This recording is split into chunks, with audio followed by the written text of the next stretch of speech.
Subscribe to my channel. कहानी का शीर्षक एक लड़का और रहस्यमयी चीज। एक दिन एक लड़का नदी के किनारे से पानी भरकर अपने घर लौट रहा था। रास्ता सुनसान था, हवा में ठंड और पत्तों की सरसराहट थी। तभी उसकी नजर एक अजीब सी चमकती चीज पर पड़ी जो एक पुराने पेड़ की जड़ों के पास पड़ी थी। वह पहले तो हिचकिचाया, फिर जिज्ञासा में आगे बढ़ा। उस चीज को छूते ही एक हल्की सी कंपन हुई, जैसे धरती ने सांस ली हो। वह चीज एक छोटी सी पिटारी जैसी थी, लेकिन उस पर ऐसे निशान थे जो उसने पहले कभी नहीं देखे थे। जैसे ही उसने पिटारी को खोला, अब आप चाहे तो इसे आगे बढ़ा सकते हैं। जैसे पिटारी में क्या था? क्या कोई रहस्य खुला? कोई शक्ति, कोई जीव, या शायद कोई पुराना शाप?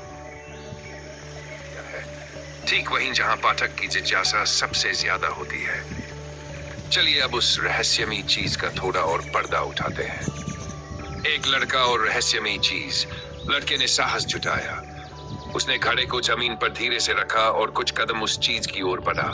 जैसे जैसे वह पास जाता, वह चमक और भी तेज होती गई और अब उसमें से एक धीमी सी गूंज भी आने लगी थी, जैसे कोई पुरानी धुन कानों में फुसफुसा रही हो। वो चीज अब साफ दिख रही थी। वो एक अंडाकार पत्थर जैसा दिखता था, लेकिन उसमें हल्की हल्की धड़कन थी, जैसे कोई जिंदा चीज हो या कोई जादुई वस्तु। लड़का ठिठक गया। उसके मन में कई सवाल घूम रहे थे। क्या ये कोई खजाना है या किसी पुराने श्राप का हिस्सा? क्या इसे छूना सुरक्षित होगा? लेकिन तभी वह चीज हल्के से ऊपर उठी और लड़के की आंखों के सामने हवा में तैरने लगी। उसका दिल जोर जोर से धड़कने लगा, लेकिन डर के साथ साथ अब उसमें एक अजीब सी उत्सुकता थी। उस चीज से एक नर्म सी आवाज निकली, अगर तुम मुझे पहचान पाओ तो मैं तुम्हें तुम्हारी सबसे बड़ी कमी का जवाब दे सकती हूँ।